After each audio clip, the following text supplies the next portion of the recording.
I feel 10% better after you introduced me. So I feel just a little bit better. Yeah. I was already at an 89, so now we're at 99%. Mate, my work here is done. That's fantastic. Folks, if you don't know who Brent is, you can check out more information over on yourgurus.com. And also be sure to check out our history where the Cloudways Mavericks and Brent got together just a couple of weeks ago, and Brent dropped knowledge upon knowledge. So that's exactly what we're going to do here again today. There's going to be a real focus on recurring revenue, and it'll be presented by Brent. However, he will have some questions for you guys, so please be sure to pop comments in as we go through, and I'll be looking through those and sharing them with Brent. And equally, if you have questions for Brent, then please let me know. Hit us up in the comments, and I will be sure to get you some airtime with this handsome chap. So, without further ado, I am going to hand over to you. Awesome. Well, thank you, Lee. As Lee mentioned a few weeks ago, I was talking about one of the big problems that agency owners face, which is the dependency on referrals and word of mouth. Today, we are going to shift gears a little bit, and we're going to talk about the lack of peace of mind. If you are an agency owner and service provider, you might have a lot of your income and revenue is maybe one time, or maybe it's a couple of different payments from a client around projects, a lot of one-time payments, and that might create not peace of mind, but a lack of peace of mind. And I found myself in this very same situation where one day we kind of woke up in our agency and we realized only 3% of our revenue was recurring. And it was very commodity driven kind of hosting revenue, kind of low dollar hosting revenue that we were charging our clients, like, you know, that $10, $20 a month type revenue. That meant 97% of our revenue, we had to go out and find every single month. And sometimes I literally would like wake up in the middle of the night with like cold sweats because I didn't know where our next big project was coming from. Or maybe I even had some good stuff in the pipeline, but it wasn't, you know, closing immediately. And so that extra week or 2 or 3 weeks on finishing a project or closing a project could sometimes be really brutal because our rent payments, our bills, our internet, our payroll, right? None of these things were lined up to when we got project revenue in. They were all either monthly or biweekly. So today's presentation is on how to earn more recurring revenue and multiply your income, because I want all of you to achieve more peace of mind in your business today. Lee, this one is a good kind of conversation starter for us today on this session about some challenges that maybe you've experienced growing and scaling your agency, or that of our audience. If you guys are out there in the audience watching this already, you know, what are some challenges that you've experienced growing and scaling your digital agency? You're asking me right now? I'm putting you on the spot, Lee. That's absolutely. So the hardest part about growing my agency has been that I'm so busy focused on doing the work that I've already got on now, that I'm not able to focus on creating a system that is scalable, and I'm not able to focus on the future pipeline. I say that kind of 10, 15 years ago, that's exactly where we were. It was feast or famine. We were working on the projects, thus not creating the systems and the processes, and nor looking after that pipeline. So it was always a freak out at the end of that month when the money dried up and we had salaries to pay, rent to pay, and everything else. So I resonate with the picture that you shared right at the very beginning of this. And you know, I used to be I would go into my my business partner. He would send me a message. He'd be like, "Hey, dude, come in my office." And it was always around like the 20th or 23rd of the month, right? We had like a week or so before our next payroll was due on the 1st. And I'd go in his office. He'd be like, "Hey, we have we have $5,000 in the account, and payroll is $20,000, and what are we gonna do?"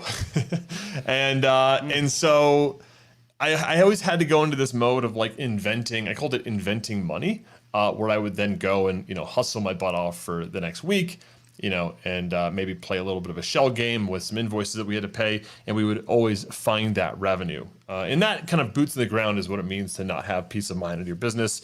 You mentioned the feast and famine problem, being really busy in the work, not being able to go out and find that next project. I mean, these are some of the things that the lack of recurring revenue can definitely impact in your business. On that as well, Brent, I imagine that you made some really bad client choices. So when you had 20K to raise, you potentially took on some bad clients or some bad projects because you needed to fill a gap.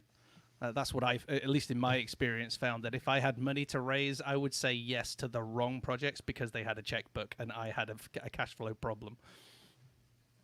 Here, I'll grab a check as a prop, right? You get that you get that check from somebody, and it's like bad money, right? Oh, yeah. And you're going to the bank, and you're like, oh, I feel so dirty. I'm gonna deposit this, and I'm gonna regret it immediately, right?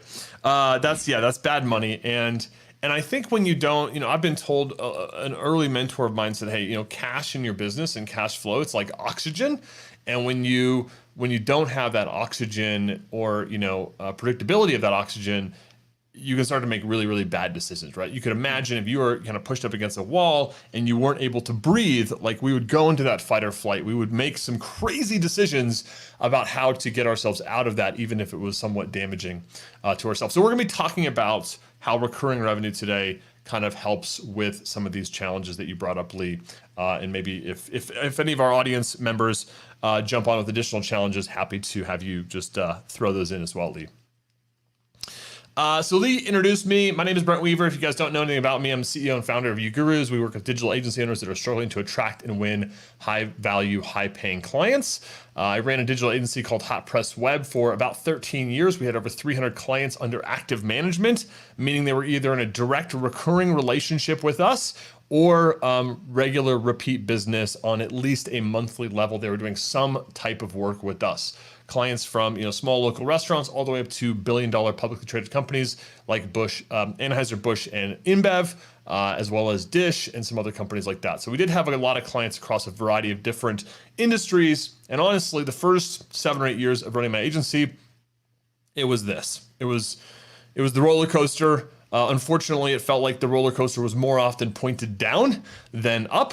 And so a lot of what I do now is really teach agency owners how to avoid this roller coaster ride. And for me, that roller coaster ride really hit a low point, a rock bottom, around 2007, 2008. And that's actually around this time that we realized we only had 3% of our income was coming in from recurring, which left me with basically $3 in my bank account. I literally was going into Starbucks one day and I had to change the size of coffee that I ordered because I couldn't afford the venti at $3.13. I had to downgrade my coffee order to a grande at $2.86. Now, we changed a lot of things about how we ran our business after this moment, right? I owed the IRS a lot of money.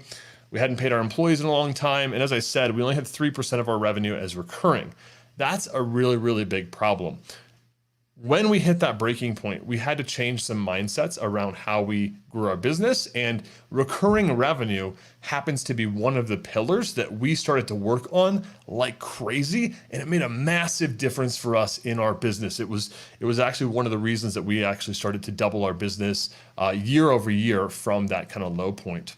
Now today, and actually for the last 8 years, we've been helping agency owners like yourself achieve freedom in business and life. We do that by helping you to double your income, double your time off, and double the impact that you have on your clients and the world around you. So we really want our clients to not only make more money, we want you to have more time off in your business, but we also want you to deliver better results for your clients. So this is not about making more money and, screwing over your clients or like delivering bad product or going down market. This is about getting higher impact for your clients as well as higher impact for you as the agency owner. This is our agency freedom model. It's what we spend. It's what I spend my entire year basically helping agency owner clients implement. It's all about helping you to attract more leads, win more deals, deliver and delight your clients so you can scale. Today, we are going to talk about this guy right here, multiplying recurring income. Now, recurring revenue does have an impact on how you deliver for your clients. It also has an impact on how you market yourself. There are things that you need to do around positioning and also your systems to actually make sure you can fulfill on recurring revenue. But by and large, the challenge that we see most people have is around how do they create their recurring packages, right? How do they sell them? How do they actually get clients to commit to have their credit card charged at the first of every month so that you can attain some peace of mind, right? We know the kind of core why behind why recurring revenue is interesting, but to get your clients to commit to this and actually stay, not just for 1 or 2 months, but become clients for life, is a lot of times how you're positioning and packaging these offerings. And it's a very much a strategy conversation. We thought recurring revenue was just like, hey, we should charge $30 a month for hosting accounts, and one day we'll have 1,000 hosting accounts and we'll make $30,000 per month, right? The problem was, of course, we were signing about 1 client a month. And every 4 or 5 months, maybe we'd lose a client, right? So like for us to get to 1,000 clients and to make this dream come true was like, it was totally wishful thinking. It was never going to happen. And which is why your sales strategy and your offer strategy is probably the area that I focus most when it comes to recurring revenue. So Lee, I know you've done a lot of work around recurring revenue, and this is also for our other audience members. What's been hardest for you guys as an agency around building consistent and predictable recurring revenue?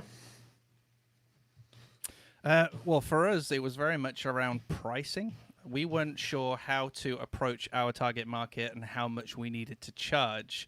And we were trying to do the maths of, all right, if we've got this many employees and we have this much money coming in per client and we're offering these services, how are we going to price that out? And what we forgot to focus on initially was the value that we were also offering on top of that. So we'd gone down to the math and we'd worked out the bare bones pricing. And I remember someone saying, why are you so cheap? And I was like, oh. Please tell me that was a client? Oh, it was a potential client. Oh, I was like, when your clients are calling you out, you have a problem. When they're the ones when they're literally saying, Lee, is there any way I could pay you more for this, right? Like, you have a problem. That it was at that point that we had to go right back to that identity and understand that we were actually solving a very expensive problem for the target audience. We needed to charge for that because we had a responsibility as a business to be there for them beyond just providing that service for a few months. We recognized that we were going to be serving these guys for years, and testament to the recurring revenue model, some of our clients are still with us 10 years later.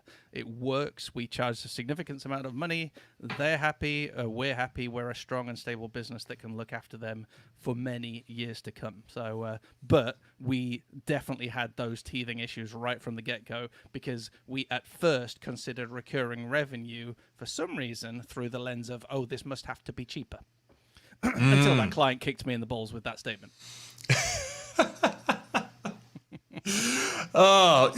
So pricing is definitely something that I think people struggle with. Value, and also the other thing that I heard here that you didn't say, you mentioned the word identity, but I think also mindset, right? Your mindset around your own worth.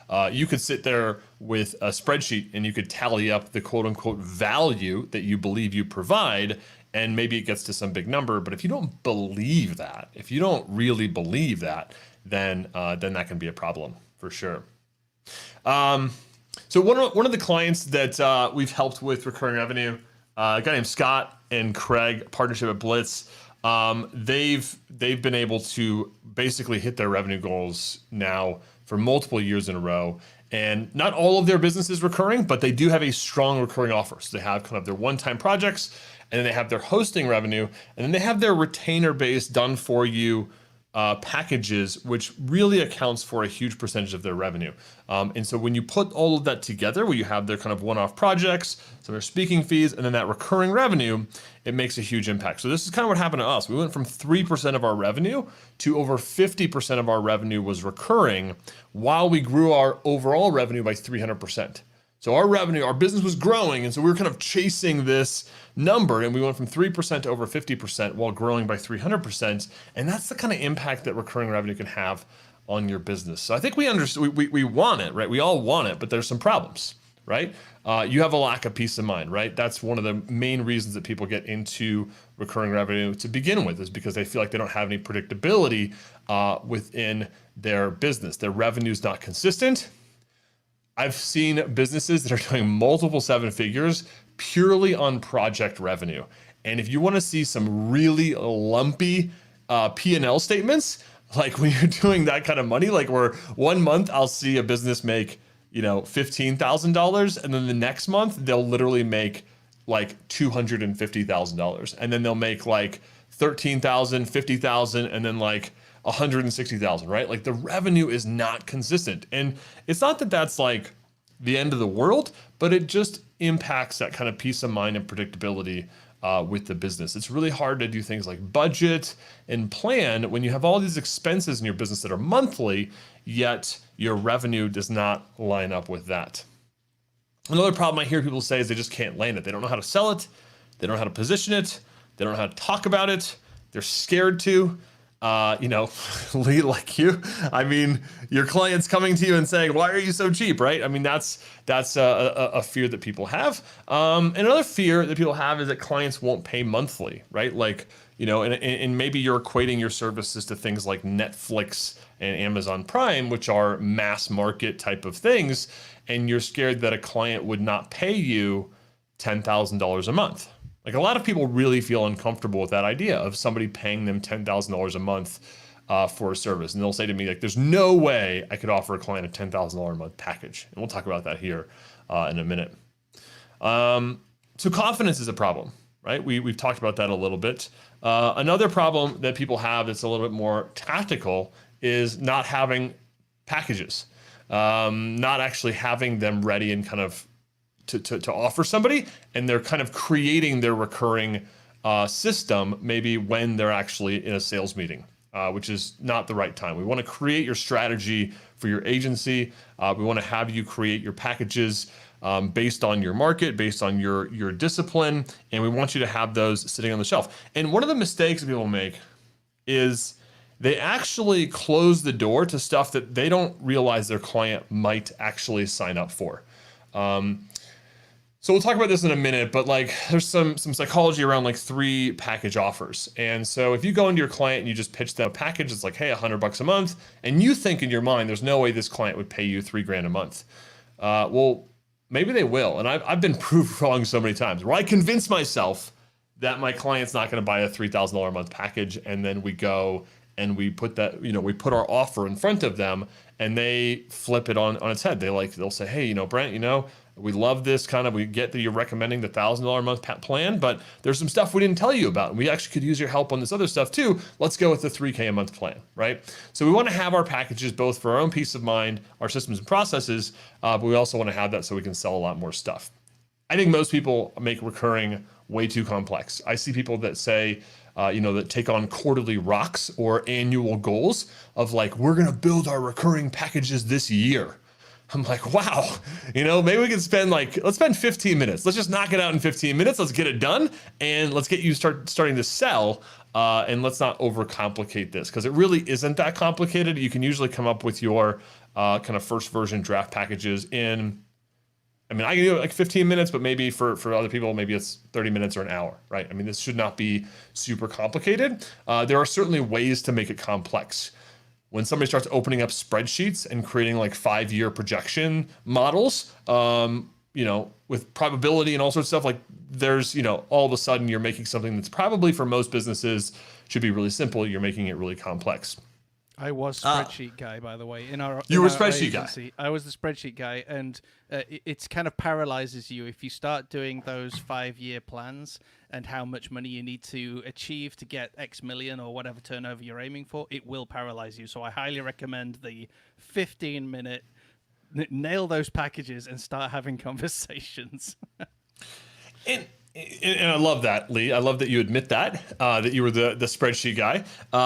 We call it the calculator game. I'll give you a couple of calculator game exercises today because it is sometimes it's good to play the calculator game, but where we don't want to play the calculator game is delaying our happiness or delaying the outcome that we really want. And let me explain this a little bit. So what I'll see people do is they will price their recurring revenue and they'll be like, okay, we'll have a $50 package and we'll have a $75 package and we'll have a $100 package, right? So it kind of looks like, oh, wow, there's some differentiation here.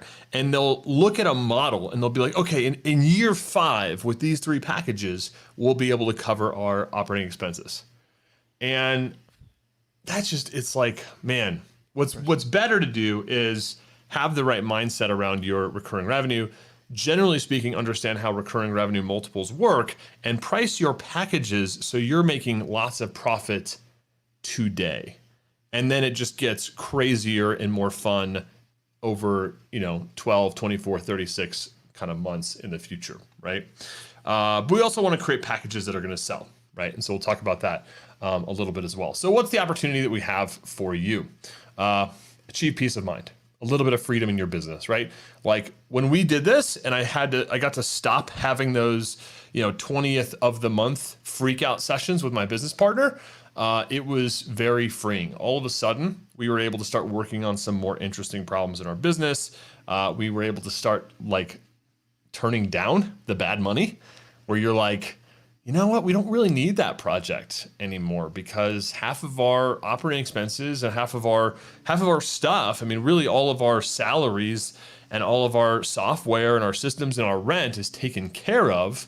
I mean, if we don't take that project on, maybe we won't have as much profit as we would have had otherwise, but it's not like I'm going to be sitting at that Starbucks again with $3 in my bank account wondering how the heck am I going to pay back the IRS and all this kind of stuff, right? Waking up at 2 o'clock in the morning in cold sweats. I think we can all agree, monthly auto deposits. I mean, there's a lot of fun things in entrepreneurship, but seeing those auto charges go through on the 1st of the month, the 15th of the month, or drip into your account over the month, it's just cool, right? I mean, you wake up in the morning, you're like, oh, cool. I forgot that those accounts are billing today, right? That's an extra $3,000 I have. We also want to do this and make this. I like the picture. Sorry. I just had to figure out a slide to use this picture. I mean, that's really what this is, right?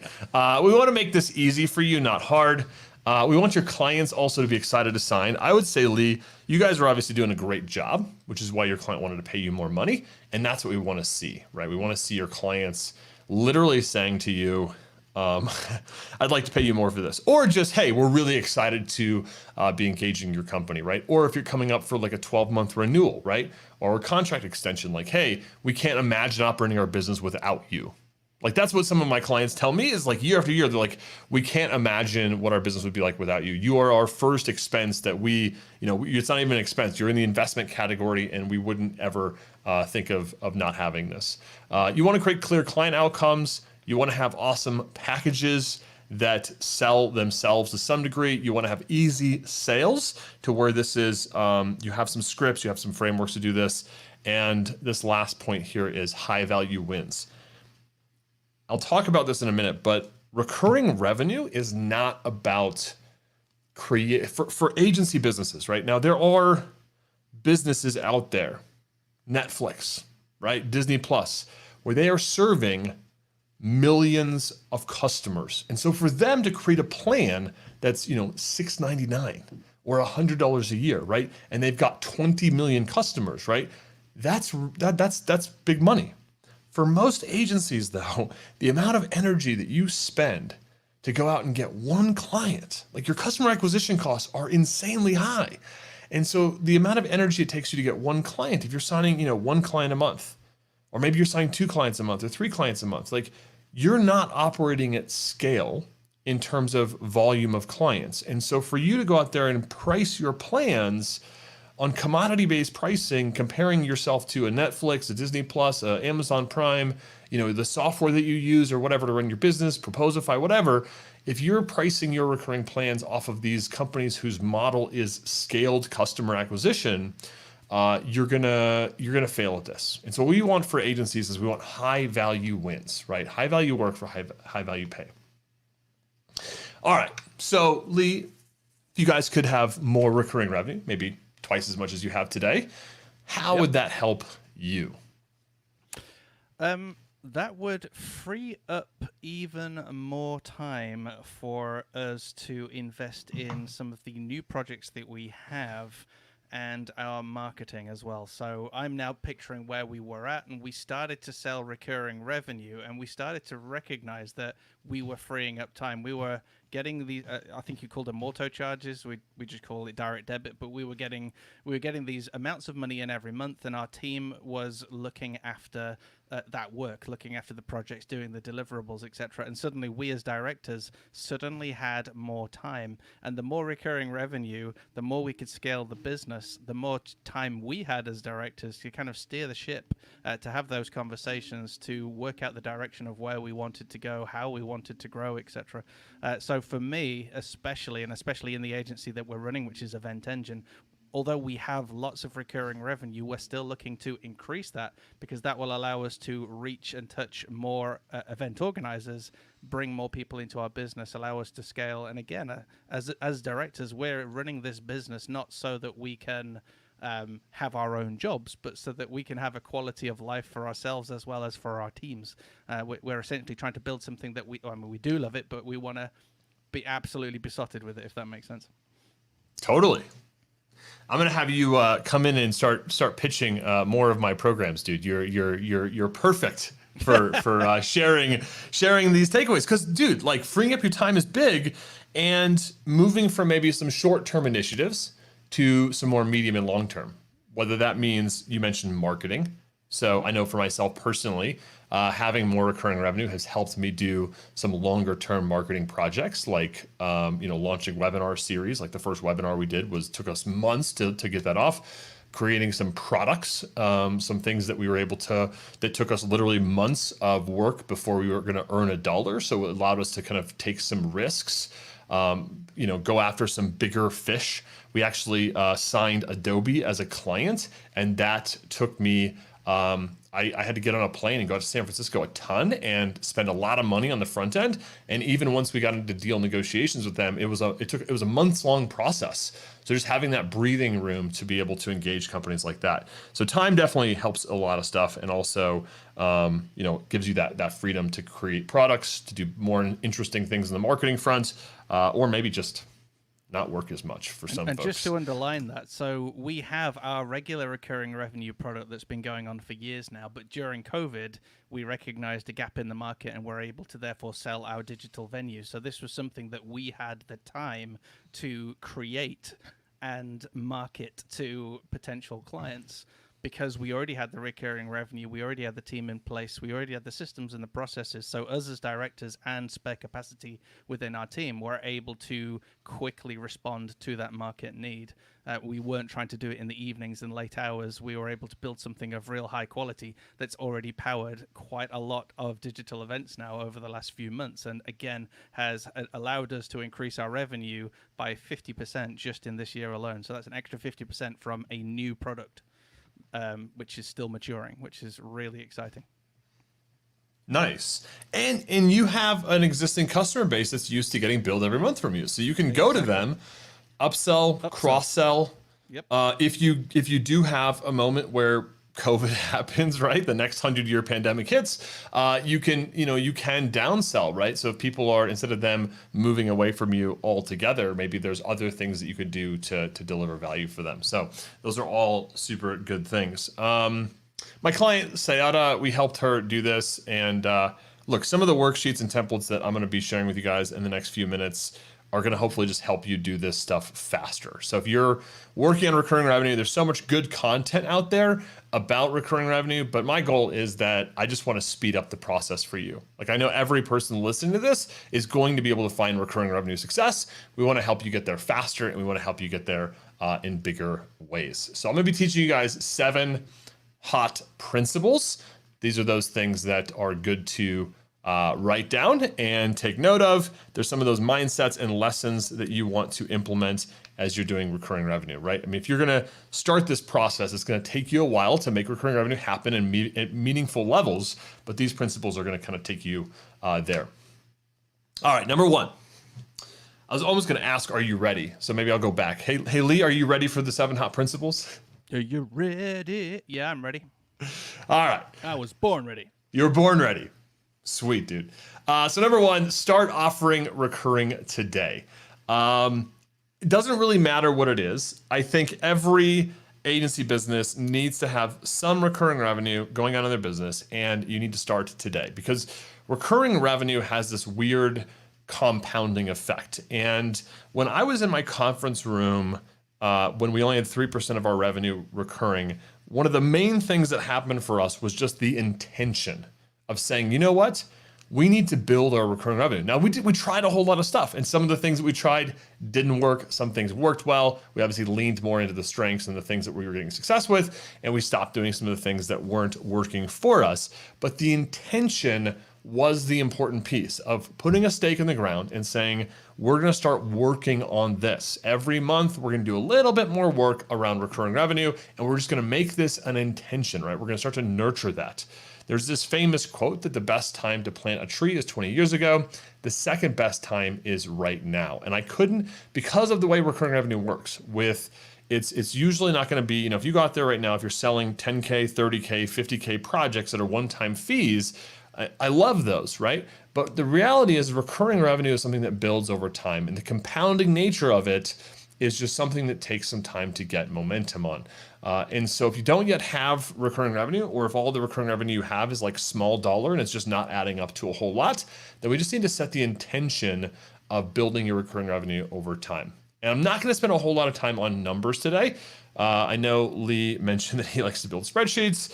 If that's you, that's cool, but let's just use this quick rule of 78. So if you're wondering about how to predict how much revenue you're going to get, obviously you can think about this from a monthly level. Like, okay, if I sign 5 clients at, $200 a month each, so I'm adding $1,000 in recurring revenue. Like you can imagine if we did that, if like in 6 or 12 months we have, let's say 20 clients at $200 a month, right? We're going to be making, $4,000 or whatever a month, right? I'm not sure if I think that math was off, but $2,000 a month. So if you want to think though in different terms, the rule of 78 can help you with this. And it basically says you're going to take the total amount of recurring revenue that you're going to add to your business per month, and that you take that number times 78, and that's going to tell you how much revenue that's going to help you make in a year. So if every month you add $1,000 in recurring revenue to your business, you're going to make $78,000 in year one. So whether that's one client at $1,000, whether that's 2 clients at $500, whether that's 4 clients at $250 or 5 clients at $200, or if you're, so basically $1,000 a month in recurring revenue per month addition is going to get you $78,000 in year one. So if your operating expenses are $78,000, that's a good goal to set. We're going to sell a package for $1,000, or we're going to sell a package for $500, and we're going to sign 12 clients this year or 24 clients this year, and that's going to help you overcome, that operating expense. Obviously, recurring revenue, the most exciting part about it is the compounding effect of it. This is a zero churn example. This is as if you're not going to lose any clients. I went to school for economics, and economic models are built in a vacuum so that you can understand the concept, and then you have to apply it to the real world where, of course, all chaos ensues and things change. There's breakage, there's churn, there's refunds, things like that. But let's just act like we are in the economist bubble, right? So year 2, our recurring revenue for that year jumps from $78,000 to $222,000 if we just continue with the same trend of one net new $1,000 client, $1,000 a month client per month.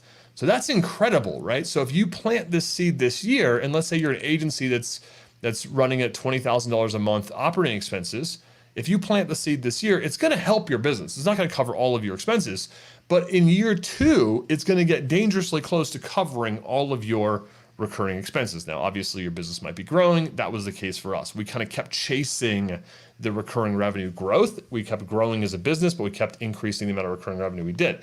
Year 3, things start to get really interesting. $366,000. Year 4, we're up to $510,000, and year 5, we're over $650,000.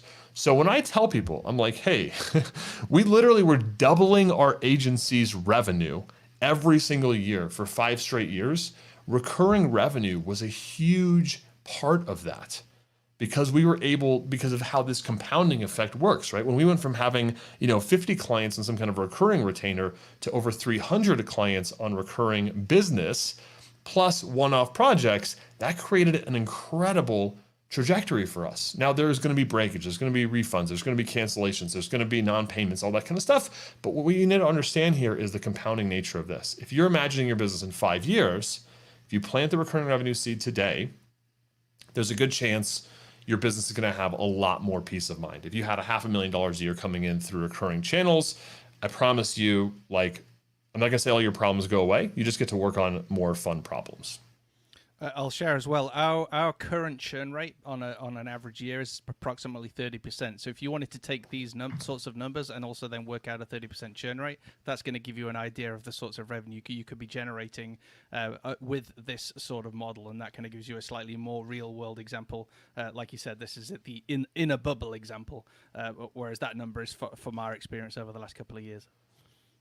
So yeah, so it means 70% of your clients are staying on for a second year, and then in year 3, 70% of the 70% are staying on, and so on and so forth, right? And so you end up getting this kind of these kind of churn graphs, right? Where it'll eventually kind of levels out to where it's not surprising if you signed, let's say, 30 clients in 1 year, in 5 or 6 or 7 or 8 years, for you still to have a few of those clients on board. Because it's like every year you're keeping 70% of them. And eventually, like I have a few clients that kind of like you, Lee, right? They've been on a recurring charge for like now going on 10 plus years. And it's like, wow, the LTV on this client is incredible, right? So this is a little bit of the numbers. We're not going to go hugely into numbers. Lifetime value for anyone who doesn't know what LTV is. Thank you. So the rule of 78, just keep that in your mind. I love napkin math. If you want to take this into spreadsheets, you obviously can. Let's talk about strategy.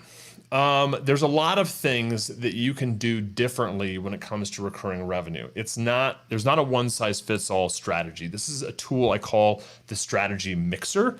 And basically, these are some of the things that you should be deciding on when you set up your recurring revenue packages. And also your business as a whole, right? Do you want to be an agency, right? Are you currently, at the time when we thought about recurring revenue, we were over here. 97% of our revenue was recurring. Then over 3 years, we shifted this slider to where 50% of our revenue was recurring, 50% of our project revenue was projects. I've worked with a lot of agencies who want to be 100% recurring, and that's okay too, right? There's no right answer to this. It's finding the mix that works for you. Do you want to have quality clients? So do you want to be doing hardcore done for you services for 10 or 15 or 20 clients? Or do you want to be offering web care plans to 300 clients, right? Again, there's no right or wrong answer. It's what kind of style is going to work for you. There's obviously some pros and cons to each, right? If you're a web care company doing a lot of client work for hundreds of clients, right? You've got a huge amount of volume. You probably don't know some of the names of your clients. It's a totally different business than if you're working, boots in the ground, you're integrated into somebody's business, right? You can be 100% on the value spectrum, or you can be 100% a commodity. Now, I have my own opinions about this, but it's not like right or wrong. It's what's right for you. So these are some of the things that you should be thinking about, right? Is it fixed scope? Is it variable scope? Is it daily check-ins? Are you doing annual check-ins? Is it a lot of labor involved? Is there zero labor involved? Like, we wanted a certain percentage of our recurring revenue to be like no work. Like, nobody was going to touch anything, and we were just going to make money, right? Software commissions, affiliate agreements, like these types of things are that kind of stuff. And again, if you don't feel like you need to take screenshots of all these slides, because I've got a workbook that I'll share with you guys, or a way to get my workbook later on today with no kind of cost associated with it. So if you want this workbook and the other things I'm going to show you, then I'll give those to you. This is a calculator game spreadsheet. So just some questions to ask yourself around your monthly salary, your operating expenses, how many clients are you getting a month, what's your salary plus OpEx times 12, right? So how much are you spending on those core expenses? What's your total revenue divided by 78. So, if you had 78,000 total revenue that you needed to cover, divided by 78 means $1,000 per month in new recurring revenue that you should be targeting if your goal is to cover your salary plus OpEx in 12 months. So these are some prompts that you can use to think about what your goals should be around recurring revenue. And this is an action plan. So just thinking about this in terms of recurring revenue only. I'm a big fan of visioning for your business, creating that 3-year vision, that 1-year goal, 90-day plans, 1-month action plans, 3-day, 24 hours. But my advice to you around recurring revenue is create a plan that is specific to recurring revenue, where its only focus is helping you solve this peace of mind problem. So start today. That's the first point. Second point is find and solve the chronic problems in your client's business. I am a coffee drinker. The only way to sustain a coffee habit is to buy coffee, either from a shop every single day or, buy those beans every single, Amazon, I have them on auto ship. They're just sending me a big box of beans like every 3 weeks, right? And that keeps that high. There we go. Lee's got he gets it, right? So that's a chronic problem, right? For us coffee users, like we have a chronic condition, right? There's no, life without coffee doesn't exist, right? We are a customer for life for companies like Starbucks. Exactly. Shaving companies have done this great, right? I mean, people got to shave, right? And so, creating subscriptions around shaving products and things like this. But I'm not asking you to go out and sell, commodity products like coffee, but what you want to do is take this idea of the chronic problems. What issues exist in your client's business that are chronic problems that they just straight up don't want to deal with? They don't want to staff for it. They don't want to think about it. Things that I hear from people that are web pros, things like, website backups, security, plugin updates, things like that, right? Those are obvious things. Another one might be, keeping track of website accessibility or all of the crazy privacy stuff that's going on now, like GDPR. And the marketing front, right? There's not a lot of people that even high-end influencers, sometimes don't like creating 7 pieces of content every day for the 72 social media channels that they have in their business and life, right? So that's a chronic problem. Sometimes those influencers, they get tired too, right? So you could go in there and, help businesses out. Now, most businesses, when it comes to social media marketing or whatever, they don't want to be doing that every day. Advertising, right? Going in and analyzing Facebook reports on a daily basis and making small copy tweaks, right? These are chronic problems that if a business is advertising, they have to be in there doing every single day. And if they don't, they're not going to get as good results. So find those chronic problems, right? Look at your services that you offer and also look at the outcomes, the frustrations, the challenges that your clients are having on a regular basis, and go talk to your clients and create a brainstorm list of those things. And that's going to help you to identify where is there opportunity to participate with your clients at a recurring basis, right? And again, these are just some examples on services for like a web or digital company. Every discipline, whether it's branding or content, has services, has outcomes that you can create for this type of stuff. Number 3, we're going to ascend and anchor our packages. So one of the biggest mistakes I see people make is they create their recurring revenue packages, and there's a $50 package, there's a $75 package, and there's a $100 package. That's not ascension and that's not anchoring, right? So we want to use these 2 concepts of ascension and anchoring. So ascension means you should have 2 to 5x between your tiers. That's my personal opinion, right? If you have a $50 package, the next package up minimum should probably be $150, maybe more, right? So have that low end package, have that medium package, and have that high end package. Another concept is price anchoring. People get scared when they see things like $3,000 a month. They're like, well, I could never charge a client $3,000 a month for something. And here's how anchoring that to a higher number can help you. If a business were to go out and hire a web team, a web marketing team, and they needed to hire a web designer, an SEO person, a social media manager, a CRO, analytics person, and a project manager, that's 6 seats. If you went out and hired that full-time, let's say average salary was $6,000 a month, that's $36,000 a month investment to build your own web team. Or they can go to your agency for $3,000 a month, get all of those same people for a fraction of the cost. So now what I've done just now is 2 things. I've framed the value that I'm delivering in something that's a lot higher value, a full team of full-time employees, which sounds stressful to manage. But I've also anchored. Now my $3,000 a month doesn't sound so expensive when I've just dropped a $36,000 comparison to that package. So you should be framing, you should be anchoring, and you should make sure your packages are ascended from one level to the next. So here's an example of a package design for a client of mine that does restaurants focused on $1 million a year businesses, right? We have kind of the level 1, which is a brand new restaurant. We have the level 2, which is an existing restaurant. And then we have that fast growth restaurant. And we have specific outcomes that we've catered to each of these different avatars. And so we'll get into pricing these here in a little bit, but we can have the value frame down here, right? Online business in a box. Breaking through a plateau, value gap between where their business is stuck and where they want to be, the value of desired growth goals, right? Gift card sales, additional revenue, reservations, email list growth, all that kind of stuff. Number 4, value priced, irresistible, value packed.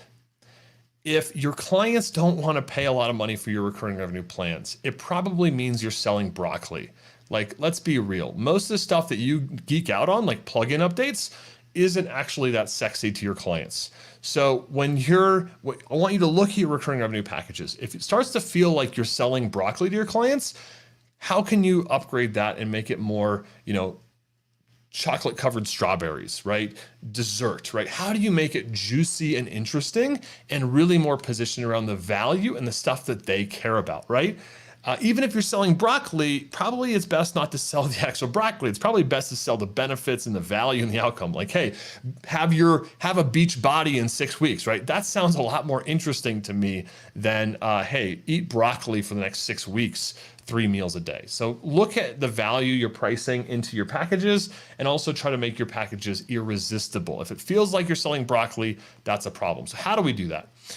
First is most people start off and they think of recurring as commodity stuff, right? Hosting, plugin updates, etc. The next level of recurring that we see people try to sell is they start packaging their time. We'll do 3 hours of updates for your business per month. The level 3 stuff is we start getting into services.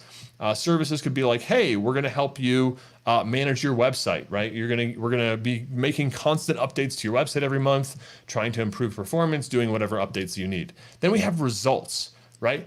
This package is designed to sign up, 5 customers a month, right? We obviously could charge a lot more for that than plugin updates. If you could guarantee me 5 customers a month, that's a lot more.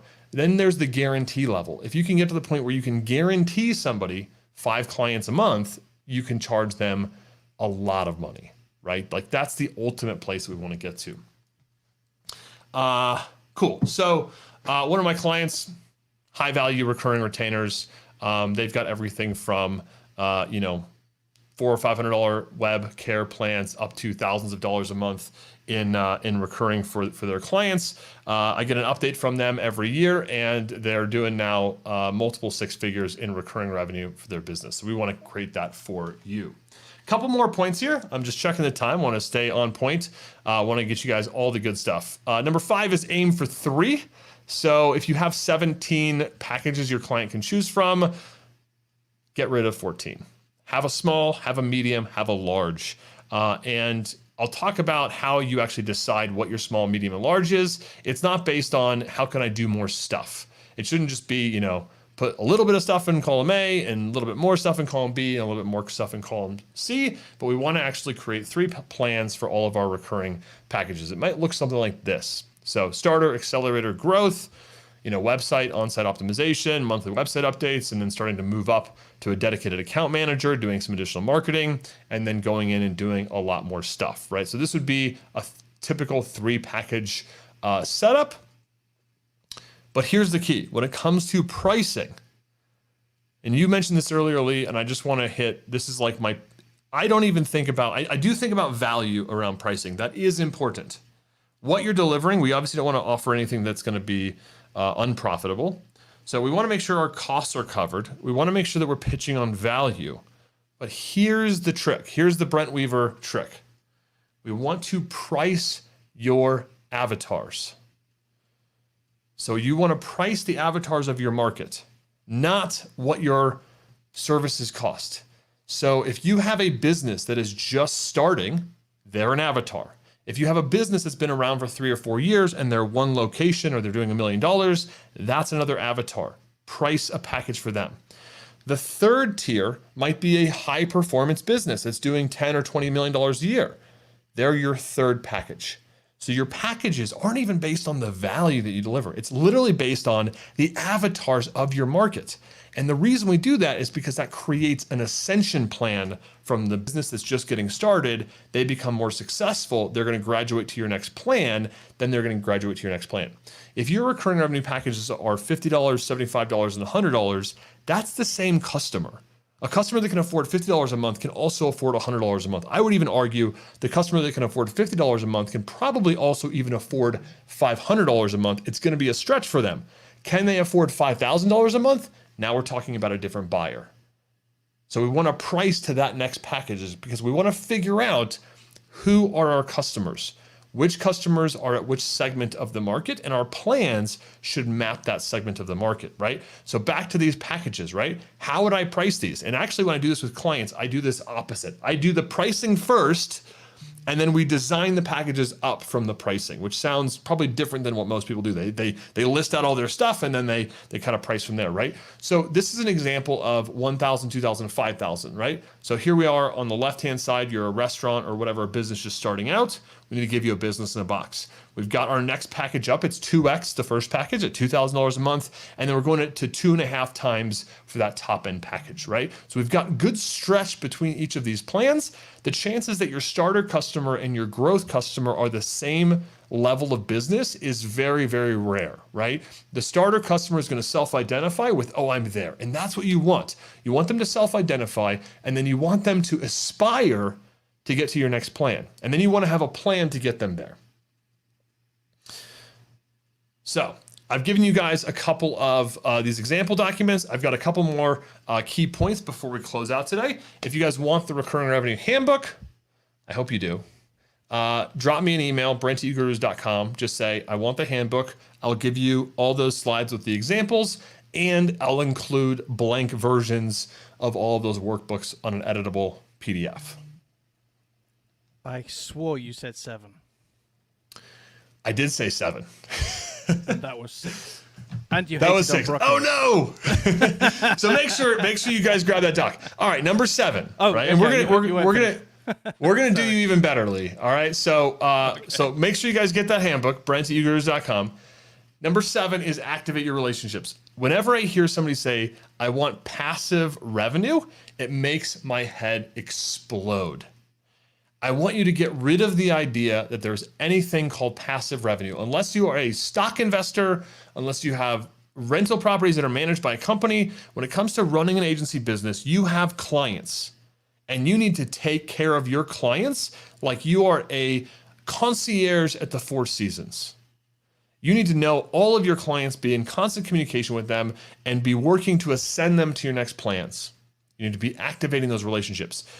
The number one thing that we did when we went from 3% to over 50% of our revenue was recurring is I just started to call all of those clients that we had on recurring revenue already and all of the clients we'd ever done business with, and I started to engage them and figure out what was going on with their business and sell them our plans. So you want to have a spreadsheet that looks like this. Now I've blurred out a lot of client information here, but it's a sales spreadsheet and you want to have all of your clients on there. You want to know what plan they're on. You want to have a specific plan of action for what you're going to do to get them to their next plan, which probably means getting them some great results. So you want to be actively engaged with every one of your recurring plans, getting them amazing results, building that relationship, and ascending them to the next level of service.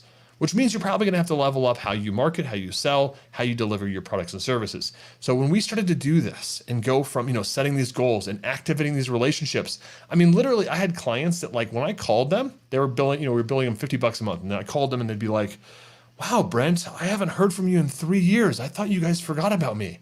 I've really been thinking about marketing, my business more, and I was going to hire somebody else, but you called me. So what can you do for me? So we started activating those relationships and we started to engage our clients, 100% of them on recurring, create those ascension plans for them. And that's where we started to see that recurring revenue just absolutely explode with our existing client base without having to go out there and increase our marketing or increase our sales. So make sure you activate those relationships. My last one, because I just got to give one more, Lee, is make your offer compelling. Create, as one of my mentors, Nick Kusmich, says, a Godfather offer. If people aren't buying your recurring packages, stack more value on there. What can you do to make it irresistible? One of my clients went from selling, websites to now he guarantees his clients 25 leads a month, or he buys back the difference at $50 per lead. So literally he's like, hey, I'm going to get you your 25 leads. If I don't, I'm going to credit your invoice for next month. He's closing deals one call, because the risk is not there. It's not a 30-day money back guarantee. It's literally like, if we ever have a month that we don't perform well, we're going to buy back all the leads that we didn't get you, right? That's a super compelling offer. All right, so we've gone through all of our keys here. We've got our start offering recurring today. We've got our find and solve the chronic. We've got ascend and anchor our packages, value priced, irresistible value packed, aim for 3. Price your avatars, activate your relationships, and finally, make your offer compelling. Nice. Lee, dude, this is a lot of fun. I love this community. I love this audience, and jamming with you is always a good time. Awesome. Folks, which one? Let us know in the comments. If you are watching the replay as well, let us know which one has resonated with you the most. I mean, there were a couple of big takeaways, for me at least, from this. One of them being with regards to ascend and anchor your packages. Very often we're tempted, aren't we, to price those 3 packages with the same increase each time. So you've got your $100, your $200, and your $300 package, and you've got a great point with regards to that is the same person. That's the same customer who's just adding a little bit extra and paying a little bit extra per month, as opposed to if you can 2 to 3 to 4 or 5 times the jump in between those prices, and then help people on that journey. And then that goes all the way back, doesn't it, to the rule of 78 that you were showing, where originally you had this one package of 1,000, and you have to sell that one package of 1,000 to lots of new people to continue to get those 78 each year in that ideal zero churn environment. Whereas what you can start to do is then sell the 2 times or the 5-time package, i.e. help those original 78 people, or 12 customers, sorry, I think it was, wasn't it, or 24 depending on the package, to move up. So that means you are not necessarily having to keep selling to multiple people. You can actually add immense value by helping your existing clients level up their businesses, which is far more satisfying, I believe, than anything else, rather than just selling that one package to as many people as you can possibly keep selling it to. That was a big thing. The only negative I would say is that broccoli is phenomenal. Man, I absolutely love broccoli. And I'm like, why is he hating on broccoli? What's going on, dude? Look, I make good, Attacked a few vegans. I am a vegetarian. I'm not quite a vegan, but I mean, look, I love it too. We love things that are good for us, but I'm not going to go out of my way, right, to go like, if I'm walking by a store window and they had some like gleamy green broccoli, like it's probably I'm just going to tell you right now, it's not going to grab my attention, right? Yeah. I walk by, the bakery with the cheese Danish air wafting out, right? And it's like, wow, I'm going to stop what I'm going to do, and I'm going to go and make a bad food choice right now, right? So it's just how do we sprinkle a little bit of that pizzazz into your packages? Sometimes that comes down to the naming, the positioning, how you're actually presenting them to your clients. So it is possible to create and sell chocolate covered broccoli, but we just want to make sure to do a check on that. If people aren't buying your stuff, does it seem like you're peddling like health food, or are you peddling something that's a little bit more intriguing? Matthew also agrees here. That's Matthew Dixon, has been dipping in and out, but it's number 4 for him. So clearly he, like you, doesn't like broccoli quite so much. So. Folks, do keep letting us know. So we're going to wrap up any second now. Let's just get us guys full. Or let's leave that slide on, because that's good to get people thinking. Those are the 7 plus bonus points that have been made today with regards to recurring revenue. What is your biggest takeaway from what Brent has shared? Brent, do you mind sharing that screen where you give us your email? Because there are going to be people who are watching the replay and the people who are watching now who would like to get access to those, the workbook, that you shared. So folks, if you want to connect with Brent, you can send him an email. Just say, I want the workbook, and Brent will send you it. That's a method that Brent has been doing for years, because he said the exact same thing in 2017 and around April when he was on my podcast and said, if anyone wants the workbook, just email me. So you've been pretty consistent, mate, and doing that for a very long time. And then let's switch back to the slide, the last slide, so people can see. We've got more feedback in. Mikhail, we've got Anastasios is saying number 7, relationships and growth. That's from Anastasios. And then Mikolaj is saying number 6 as well is one of his biggest takeaways, which is awesome. So, folks, keep sharing those. If you're watching the replay, let us know. Replay. Please check out Brent's website over at IRRESISTIBLE.com. How can they join your Facebook group, mate? Yeah, so Profitable Digital Agencies on Facebook is our free group. We publish content in there a couple of times a day. I also try to go in and answer questions when I have time. I'm pretty much super active in our client group, but we try our best to answer questions if they do come up in that free group. So Profitable Digital Agencies is a great place to go. You can also check us out at UGurus, that's UGURUS.com, and would love to get an email from you guys. So I actually realized I did not have those graphics up there when I redid that slide there, Lee. Sorry about that. So it's Profitable Digital Agencies. If you can record yourself saying that 3 times in a row really, really fast without making a mistake, there is no prize. But these are... These are the questions. What was your biggest takeaway? Let us know. UGurus.com. You can email Brent at UGurus.com if you want that workbook, and you can join Profitable Digital Agencies on Facebook if you want to get access to the free content that is shared regularly inside of that group, and obviously learn more from Brent, who you now know, if you've never met the guy before, is a freaking legend. So thank you so much for your time, buddy. Have a wonderful day. Folks, thanks for being with us, and you're going to see Brent again real soon. So with that, I think we should just do some sort of cheesy wave as we wave to everyone. Bye-bye.